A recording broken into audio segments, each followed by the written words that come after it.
자, 5강 들어가도록 하겠습니다. 제 5강이죠. 자, 우리가 수요 공급하고 있죠. 자, 수요 공급은 나온다만 3문제에서 4문제가 출제가 됩니다. 자, 19회 때는 어떻게 됩니까? 우리가 수요 공급에서 7문제랑 출제가 됐었어요. 출제 빈도가 높죠. 자, 그래서 이제 첫 번째 우리가 번호를 매기겠는데요. 자, 좀 전에 이제 제가 첫 번째 스타트는 유량저량이라는 걸 먼저 얘기하고 싶어요. 그래서 일정 기간이라는 얘기만 했지 유량저량에 대한 테마를 안 했는데, 자, 일단 넘겨보시면은 미리 가보겠지만 유량저량이라는 건 제가 어디에다가 구성을 해놨냐면요. 우리가 이제 225페이지로 가시면 유량저량이나 주택저량과 유량이라는 게 있어요. 그래서 주택저량과 유량을 여기서 잡으십시오. 왜냐하면 주택 유량과 저량이 또 나오기 때문에 중복이 됩니다. 같이 보는데요. 자, 유량과 저량은 출제 빈도가 높아서 한 문제 정도 배정이 돼요. 그럼 유량과 저량에 대해서 우리가 뭘 물어보냐면요. 자, 갑니다. 유량과 저량을 바꿔서 물어봅니다. 자, 그러면 우리가 유량이라는 자체, 제가 그 특강에서 1호 특강에서 말씀드렸지만 기출되는 키워드가 있습니다. 유량과 저량이. 자, 그래서 유량이라는 것은 이 유자가 흐를 유자를 써요. 강물이 흐르죠. 그래서 일정 기간이다. 플로우라는 영어로 씁니다. 플로우. 흐름이죠. 저수지할 때 덧자는 고요 있다는 얘기죠. 일정 시점이에요. 일정 시점. 스탁이라는 개념을 씁니다. 스탁. 자, 그래서 유량저량이 시험 문제 잘 출제가 되기 때문에, 자, 우리가 어떤 걸 염리 이제 첫 번째 보시냐면, 자, 야매인데 저자가 들어가니까 저자가 들어가죠. 체크하시고요. 자, 우리가 UFO라고 하죠. UFO. 이렇게 하시면 이제 구분이 좀 될 것 같고요. 자, 시험에 많이 나오는 게 소득하고 자산입니다. 구분이 되는 게. 자, 그러면 이렇게 물어봐요. 자, 만약에 유량에 대한 질문은 어떤 학생한테 학생 용돈이 지금 얼마예요? 그러면 이 학생이 네, 지금 일주일에 5만 원입니다. 라고 할 수 있고요. 기간.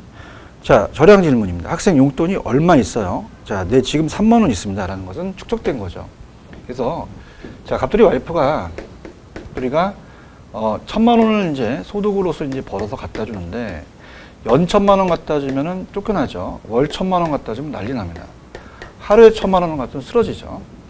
그래서 소득이 나오면 유량이고, 자산이 나오면 저량이에요. 그래서, 자, 어떻습니까? 우리가 이 소득이 나올 수 있고, 급여, 임금, 이런 게 나올 수 있거든요. 자, 이렇게 해서 보시고요. 자, 그 다음에 출제 빈도가 높은 게, 또 지대라는 게 나올 수 있어요. 지대는 토지의 대가로서 토지의 임대료라고 이제 배웠습니다. 자, 부동산 가격은요, 그때그때 시점에 따라서 가격이 틀려요. 그래서 부동산은 가격 매매 금액이 다르기 때문에 시점에 따라서 기준 시점이라는 걸 명시해 준다고 이제 간평에서 배우셨죠. 그럼 지대 수입이라는 게 한번 나왔었거든요. 자, 이렇게 보시고요. 그 다음에, 자, 지금 건물주가 임대료 수입을 1,000만 원 받는다. 자, 기간에 따라 틀리겠죠. 이 건물을 짓기 위해서 이자 비용이 나갑니다. 이자 비용도 기간에 따라 다르다. 유량이라는 개념을 쓰겠죠. 자, 그 다음에 이제 잘 나오는 게 지금 주택 재고와 관련되는 게 재고주택과 신규주택입니다. 재고주택과 신규주택. 자, 그러면 재고주택은 이미 지어진 거죠. 자, 토지의 영속성도 있지만 재고주택이 또 형성될 수 있다는 게 내구성 때문에 그렇다고 우리가 앞에서 배우셨어요. 자, 그렇다면 한다면, 자, 지금 A 지역에, 자, 100세대가 있습니다. 그럼 얘는 현재 존재한다는 단어가 나오거든요. 현재 존재한다. 현재 존재한다는 것은 이미 지어진 거기 때문에 재고주택을 얘기해요. 2016년 1월 1일 현재 존재하는 것은 기존에 있는 재고주택을 얘기하죠. 자, 그럼 이건 재고주택은 우리가 저량이라고 얘기했어요. 저량. 그래서 우리가 주택 저량의 공급량입니다. 주택 저량의 공급량. 자, 근데 이게, 자, 여러분들이 보시게 되면은, 자, 그 A 지역에 150채가 돼버립니다. 그럼 2016년 12월 31일 날 150채가 된다는 것은, 자, 이거는 저량이 바뀌었거든요. 그죠? 그럼 일정 기간 동안에 1년 동안이라는 얘기가 나오면서 1년 동안에 여기 50채가 지어지게 된 거죠. 그럼 50세대가 들어갔다면 이 50은 신규 주택이 됩니다. 그럼 1년 동안이라는 것은 일정 기간이죠. 자, 그럼 일정 기간은 저량이 아니라 유량이에요. 주택 유량의 공급량이 50이 되는 거죠. 자, 그래서 이런 식으로 우리가 보시면 돼요. 그래서 현재 존재한다라고 재고주택이 나오면 저량.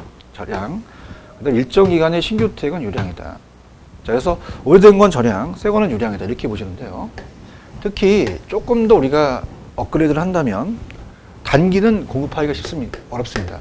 단기량은 재고죠. 장기는 유량이다. 이것도 가져가셔야 돼요. 자, 그 다음에 유량과 저량을 같이 묶어서 주택시장에서 나온 적이 있었거든요. 자, 그렇다면은 우리가 이렇게 봅니다. 자, 주택 저량과 주택 유량이 있다. 저량은 일정 시점 먹고 들어가야 돼요. 시점이죠. 그 다음에 주택 유량이라는 것은 일정 기간입니다. 수요량과 공급량을 이제 본다면 수요량과 공급량. 자, 수요량이라는 자체는 우리가 사람이 살고 있으니까 보유라는 게 나와요. 보유가 나오고요. 그 다음에 유량 저량에서 공급이라는 것은 저량이라는 건 현재 존재한다는 게 나옵니다. 그래서 이 공급량은 현재라는 게 생략될 수 있고요. 현재 존재, 제자가 들어가잖아요. 재고잖아요. 그죠? 다음에로. 그럼 존재라는 얘기가 들어간다면 이건 저량이에요. 근데 공급량이 우리가 1년 동안이라는 말이 생략이 되면서 공급되는 이런 게 나오면 1년 동안에 유량이 된다는 거죠. 자, 그렇게 여러분들 보시면 돼요. 그 다음에 시험 문제 잘 출제되는 기출문제 키워드는요. 자, 우리가 만약에 주택 거래량이 여기가 100채가 거래된다. 자, 그럼 기간에 따라 다르고요. 자, 아파트의 생산량입니다. 자, 아파트의 생산량이 100채가 생산됐다. 기간에 따라 다르고. 자, 그 다음에 인구 잘 나옵니다. 인구수. 현재 대한민국 인구수. 그러면 저량이 되겠고요. 그 다음에 우리가 시험에 나왔던 게 좀 어렵게 나온 게 단기순이익이에요. 단기순수익. 자, 이게 이제 우리가 손익계산서라는 자체, 우리 재무제표에서 손익계산서는 1월 1일서부터 12월 30일까지 1년 동안의 그 회사에 대한 그 현금 흐름에 따라서 수익이 생기면 어떻습니까? 그 이익에 대해서 우리가 세금을 내요. 그럼 단기라는 것은 기간을 얘기하는 거예요. 기간. 그럼 이것도 유량이라는 거. 그래서 지금 체크하신 거 거의가 여기 시험 문제입니다. 자, 그래서 제가 통화량 같은 경우는 이제 우리나라가 이제 통화량을 찍게 되면 통화의 총량을 봤을 때 시점에 따라 틀리거든요. 통화량 같은 건 아직 안 나왔어요. 그렇기 때문에 여러분이 말씀을 드리지만 제가 요약 강의를 할 때는 먼저 요약집에서 나와 있는 기본적인 기출문제의 키워드를 잡습니다. 그 다음에 기출문제를 분명히 풀어드리고 다음에 이제 끝나는 게 이제 기출문제로 가거든요. 그래서 이렇게 됐습니다라는 걸 말씀을 드리고 그 다음에 이제 업그레이드 된 게 이제 문제집이에요. 그죠? 예상문제. 예상문제는 어떻습니까? 우리가 어떻게 나올지 모르니까 기출문제를 먼저 깔고 가고 거기다 플러스 알파를 하는 거죠. 자, 그렇다면요. 우리가 세 가지라고 말씀드렸어요. 제가 특강을 할 때. 그래서 특강을 안 들으시면 꼭 들으시기 바랍니다. 특강이 이제 들으셨던 분들이 이제 효과가 있겠죠. 그래서 그건 이제 조금 우리가 느끼실 거예요. 그래서 세 가지예요. 재고주택하고 자산하고 인구가 나옵니다. 그럼 재고와 자산은 지읒이 들어가죠.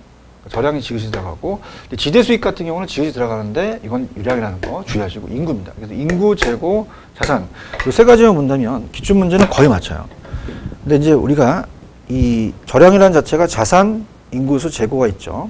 그 다음에 유량이라는 건 임대료 수입, 지대 수입, 주택 거래량, 신규 주택, 순영업소득, 단기 순이익, 연간 이자 비용. 자, 그렇다면 지금까지 제가 말씀드린 게 기출문제라면 기출문제 유량에 대한 게 많이 뜨고 저량은 딱 세 가지라는 얘기죠. 그래서 기출문제 키워드를 가지고 가시고요. 그 다음 메뉴에 가시면 단기적으로 공급은 제한되어 있다는 것은 단기는 저량이라는 얘기예요. 유량 물론 저량도 같이 분석해야 된다. 자, 그럼 밑에 가시면 주택 유량 저량이라는 게 한번 나왔었거든요. 자, 그러면 저량은 시점이고요. 존재가 나오면 저량이고 공급량이 물리적량이고 보유하는 건 수요고요. 그래서 지금 밑에 예제가 중요합니다. 그 예제 들어갑니다.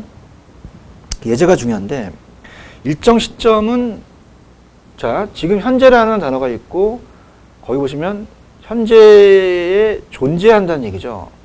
1000만 세대가 존재한다면 그 저량이 공급량이 되고 10만 세대가 공급하면 990만 세대가 저량이 수요량이 되겠죠. 그 다음에 밑에 기간은 유량이죠. 공급하고자 하는 건 유량이 되고 보유는 수요량이 됩니다. 그럼 작년 1년 동안이라는 기간이 있단 말이야. 그럼 리가 유량이 되고 그 100만 세대가 유량이라면 95만 세대가 팔렸다? 그럼 사람이 살고 있으니까 95만 세대가 유량이 수요량이 된다는 거죠. 그렇게 잡으시면 돼요. 그래서 거기에서 이제 우리가 시험에 나온다는 거. 유량 저량부터 잡았습니다. 그 다음 이제 어머니, 그 다음에 잡을 게, 204페이지로 가시면, 이제 제가 굉장히 강조를 했지만, 수요량의 변화가 수요의 변화가 다릅니다. 그래서 다시 한번 우리가 볼게요. 자, 수요량의 변화는 양이 붙었죠. 그러니까 해당 재화의 가격이고요. 그 다음에 수요의 변화는, 자, 가격이 안 붙었어요. 양이 안 붙었죠. 양이 안 붙으면 가격 이외다 이렇게 갔어요. 그래서 얘는 하나밖에 없기 때문에 얘 아닌 거 얘 하나 낼 수 있고요. 그래서 그렇게 이제 우리가 시험 문제 배정이 됩니다. 마찬가지로 공급도 공급량의 변화와 공급의 변화가 있겠죠. 그래서 그렇게 연결시켜서 봐야 돼요. 자, 그렇다면은 자, 들어가 볼게요. 자, 왜냐하면 우리가 영향을 줄 수 있는 독립 변수가 가격만 있는 게 아니라 가격 이외에도 있거든요. 자, 그걸 표현하는 경제학자들이 양이 붙으면 가격이고 양이 안 붙으면 가격 이외거든요. 그걸 나타내기 때문에 그렇습니다. 그래서 우리가 정확하게 지금 수요량의 변화라는 것은요, 양이 붙었잖아요. 그러면 우리가 해당 재화의 가격입니다. 물론 이게 부동산이 되겠죠. 그래서 보통 우리가 아파트라는 게 잘 나옵니다. 아파트의 가격. 그 다음에 이제 다른 조건은 일정하다. 그 다음에 이제 수요의 변화죠. 자, 수요의 변화. 수요의 변화는 양이 안 붙었기 때문에 자, 해당 재화의 가격 이외입니다. 아파트 가격 이외의 의미죠. 자, 그럼 이건 어떻습니까? 우리가 이 곡선이 가격과 양이 있으니까 자, 곡선이 우하향하는 곡선이 됩니다. 그러다 보니까 이제 시판주 가격이 1,000원일 때 10개를 사겠다. 1,500원이면 양을 줄이겠다.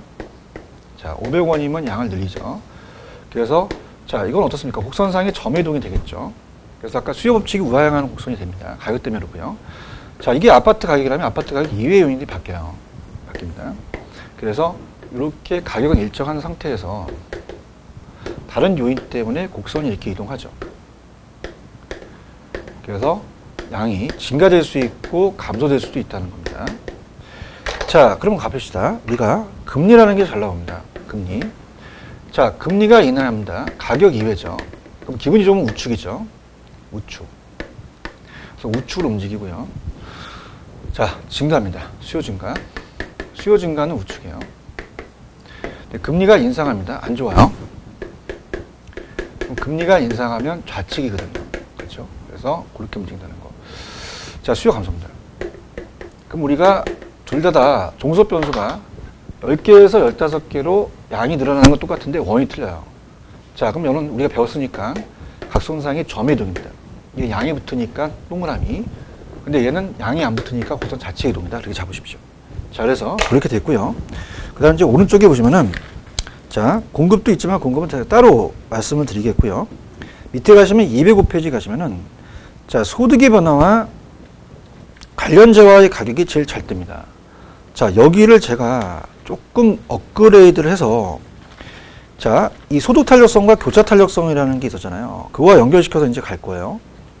자, 그래서 여기 이제 접목을 시켜서 유학직 같은 경우는 이제 접목을 시켜야 되는데 자, 수요 변화 요인이 가격 이외다 보면 소득의 변화가 있어요.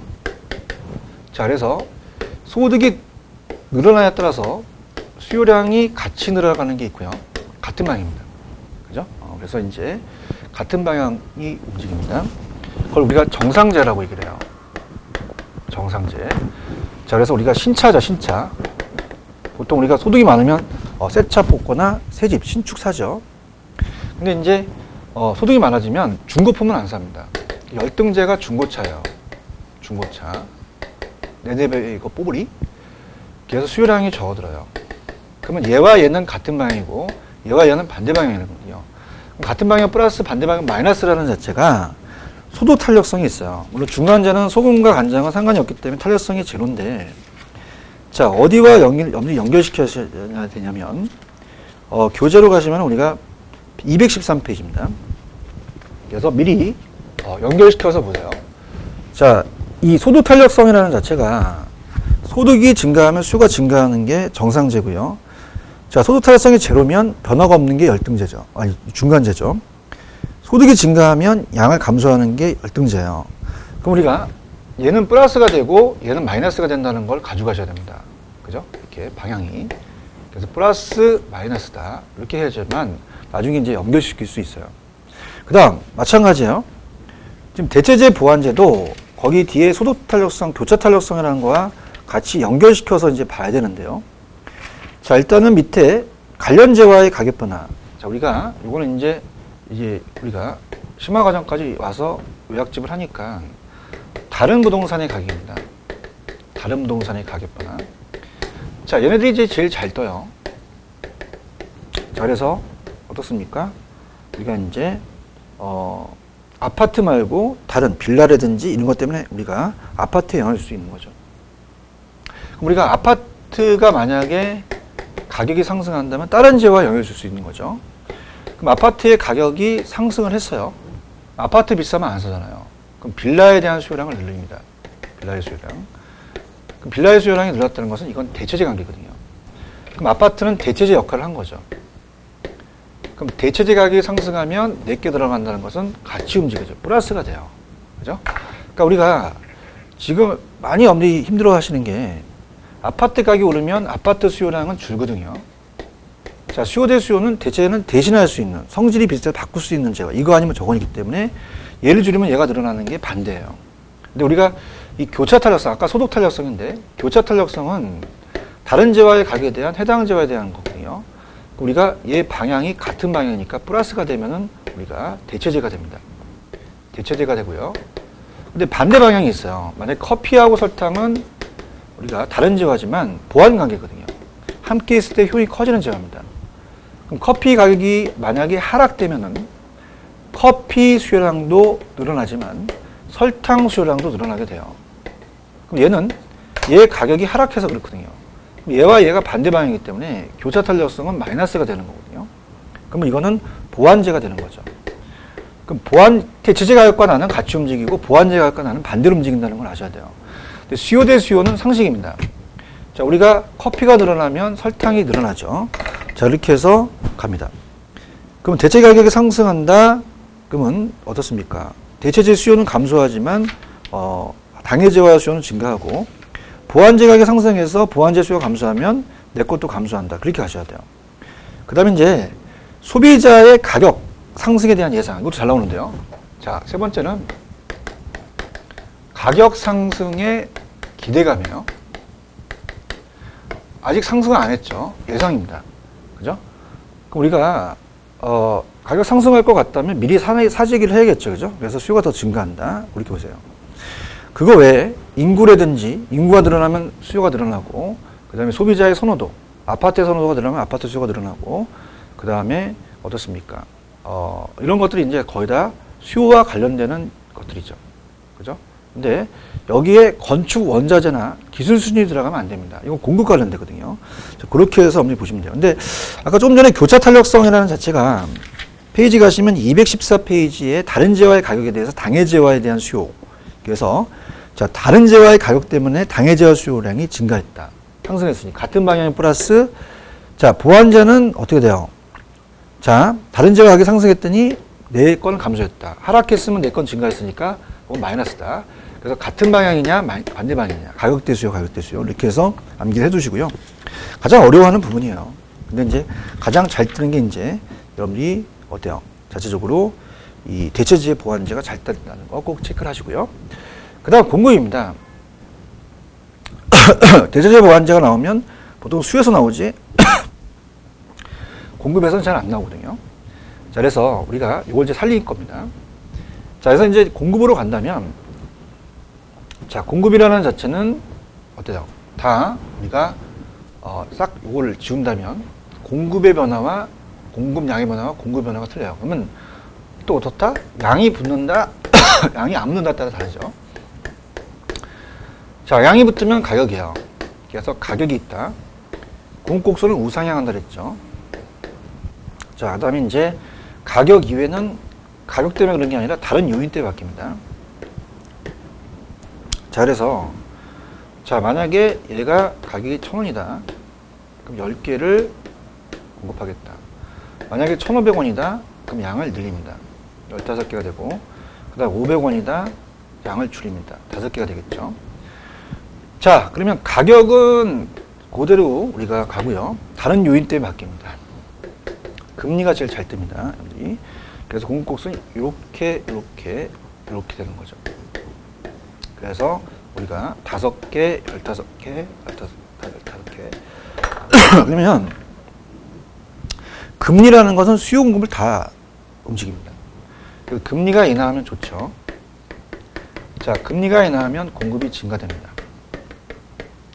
공급이 증가하면 우측이에요. 그 다음에 금리가 인상하면 안 좋죠. 금리가 인상하면 공급이 감소합니다.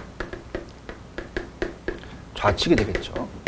그래서 우리가 똑같이 10개에서 15개로 늘어나는 공급량의 종속 변수는 똑같은데 범위 틀립니다. 자, 얘는 양이 붙었기 때문에 자, 이렇게 움직이니까 곡선상의 점의 이동이고요. 자, 이건 곡선 자체 이동이야. 이렇게 하셔야 돼요. 자, 그렇다면 얘는요, 시험 문제 나오는 부분이 정해졌기 때문에 다른 건 아직 밟지 마세요. 제가 여러분한테 안 나온 것까지 왜 해드렸냐면 혹시라도 나올 수 있을 것 같다라고 생각하는데 넘기시면 관련재와의 가격 변화와 공급자의 당해재와의 가격 상승은 잘 안 나옵니다.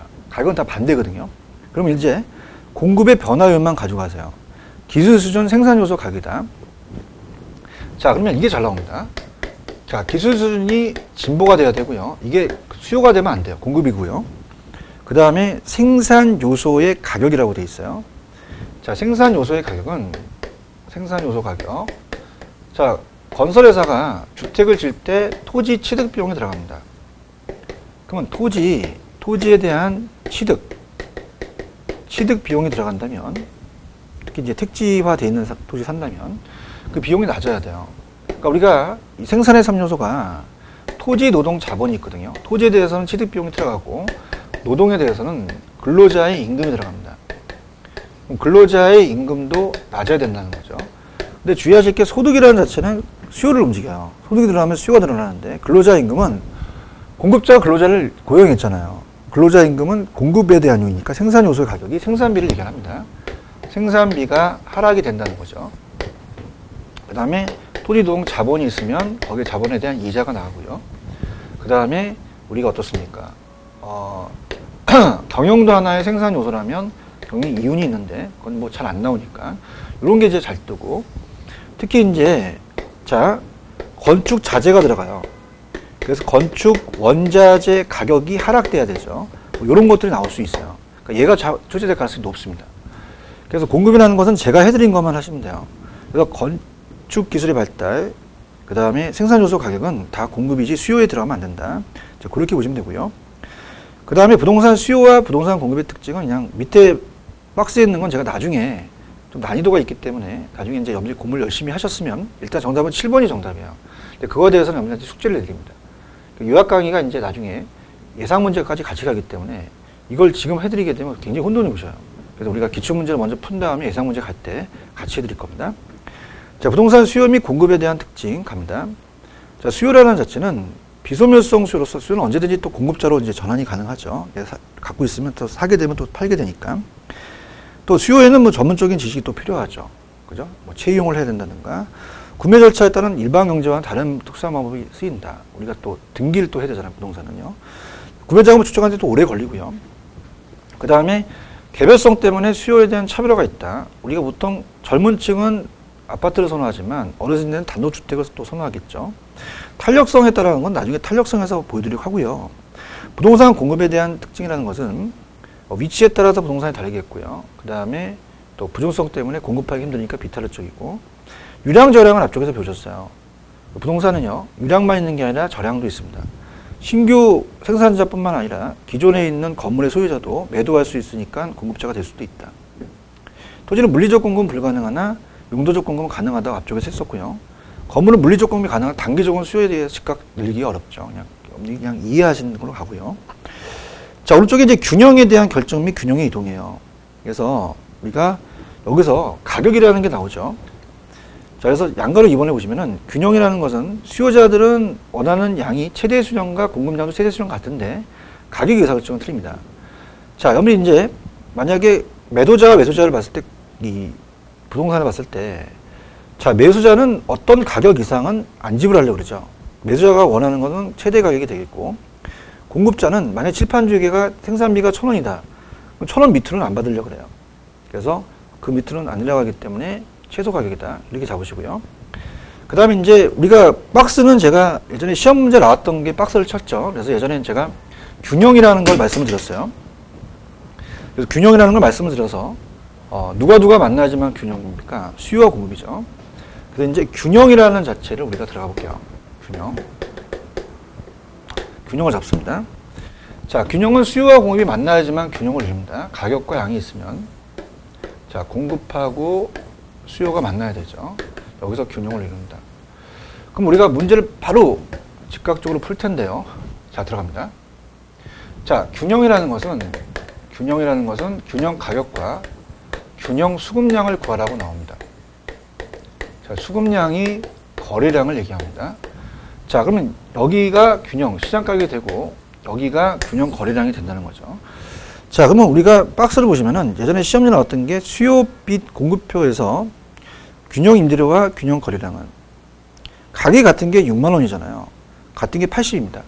80이 수요 공급이 되고 6만 원이 가격이 되는 거죠. 자, 그럼 이 상태에서 자, 여러분들 어떻게 생각하십니까? 가격이 올라갈 수도 있고 가격이 내려갈 수도 있어요. 그럼 가격이 올라간다. 9만 원으로. 그럼 사는 사람보다 파는 사람이 더 좋을 겁니다. 초과공급이 발생합니다. 그래서 그래프가 여기서 내려오면 이게 수요량이 되고요. 여기서 내려오면 이게 공급량이 돼요. 그럼 어떻습니까? 아, 여기 잘못했습니다. 공급이고요. 여기가 수요가 되겠죠. 초과공급이 되니까 가격이 떨어집니다. 자, 그 다음에 이제 가격이 떨어지니까 3만 원으로 수요자가 좋죠. 그럼 반대 현상이 발생인데요. 여기가 이제 수요가 되고요. 그 다음에 여기가 공급이 되는 거죠. 그러면 초과 수요가 발생해서 가격은 상승을 합니다. 그래서 제가 재밌게 이게 균형이죠. 이렇게 되는 것은 초과 공급이니까 가격이 떨어지고요. 밑에서 이렇게 되면 초과 수요가 되니까 가격이 올라갑니다. 자, 이 공중에 떠 있죠. 공급이고 무수자 써서 우리 밑에 있죠. 그래서 그렇게 해서 암기를 하시면 되고요. 자, 2, 3번을 묶어서 균형에 대한 균형점에 대한 우리가 그 계산 문제가 요거만 마스터 하시면 돼요. 특히 이제 3번으로 가셔서 요걸 이제 마스터 하시면 되는데 아파트의 수요 함수와 공급 함수는 있다. 균형 가격은 얼마냐. 이렇게 돼 있죠. 그럼 아파트에 대한 수요 함수는 QD, 디맨드라고 할게요. 그러면 요거는 우리가 600에다가 마이너스 P, 얘와 얘는 방향이 틀리죠. 그래서 가격에 대한 감소 함수다. 양이 줄어드니까. 자, 공급이라는 건 QS입니다. 우리가 서플라이. 그래서 얘는 얼마요? 우리가 100 플러스 4P죠. 그러면 여기는 플러스가 붙잖아요. 마이너스가 붙고. 그러면 합쳐지면은 우리가 어떻게 넘어가니까 우리가 같게 하면 균형 가격과 균형 수급량이 나오거든요. 자, 그럼 우리가 가봅시다. 600에서 마이너스 P는 100 플러스 4P입니다. 그럼 어차피 P는 합치니까 5P가 돼요. 숫자로 넘어가니까 빼주니까 500이 되니까 P는 100이 됩니다. 그럼 일로 대입시키면은 양은 얼마나 돼요? 우리가 양은 500, 가격은 100 이렇게 되겠죠. 프라이스는 100, Q는 500이다. 일로 대입시키는 마찬가지잖아요. 500이 된다. 그렇게 불어나는 겁니다. 그래서 우리가 이제 좀 재미있게 고수덥을 칠 때 P를 많이 모아놔야지 P가 없으면 P박을 면하지 못해요. 그러면은 P는 모으죠. P는 모으고 숫자는 빼자. 물론 하나가 마이너스가 되면 더하게 되니까 두 가지 다 플러스일 때를 운영합니다. 그럼 P는 모으면 5P가 되고 숫자는 빼면 500이 되니까 P가 100이다. 이렇게 해서 빨리 푸는 방법이죠. 자, 그렇다면은 마찬가지입니다. 이거를 양으로 나온 게 아니라 가격으로 나왔어도 마찬가지예요. 그래서 다른 분들은 이거를 또 우리가 양으로 고쳐서 하시는 분이 계시는데 두 번 작업합니다. 그래서 그냥 P는 수요함수를 봤더니 자 1200 마이너스 Q가 돼 있죠. 자, 얘와 얘는 반대 방향입니다. 항상. 공급함수는 어떻게 돼요? 우리가 공급함수는 P는 300 플러스 2QS가 되죠. 얘와 얘는 같은 방향이 되니까 플러스 플러스다. 그럼 하나는 마이너스 하나 플러스밖에 없어요. 그럼 얘는 양을 합칩니다. 3Q가 되죠. 숫자로 빼는 건 똑같아요. 1200에서 300을 빼니까 900이 되죠. 그럼 Q가 300이 되니까 가격을 구할 수가 있습니다. 그래서 Q는 300이고요. 자, 300이고 300을 집어넣으니까 1200에서 300을 빼니까 양은 900이다. 이렇게 가세요. 그래서 P가 됐든 Q가 됐든 P를 합치든 Q를 합치고 숫자는 빼서 균형을 구한다는 거 꼭 가장 기본적인 거니까 꼭 가져가시기 바랍니다. 자, 5강은 여기까지 하고요. 자, 6강에서는 균형점의 이동이에요. 균형점의 이동이 좀 어렵습니다. 그래서 균형점의 이동이 이제 여러 가지 케이스가 있기 때문에 여기를 좀 어려워하세요. 그래서 여기는 제가 조금만 쉬었다가 들어가도록 하겠습니다. 자, 조금만 쉬었다 가시죠.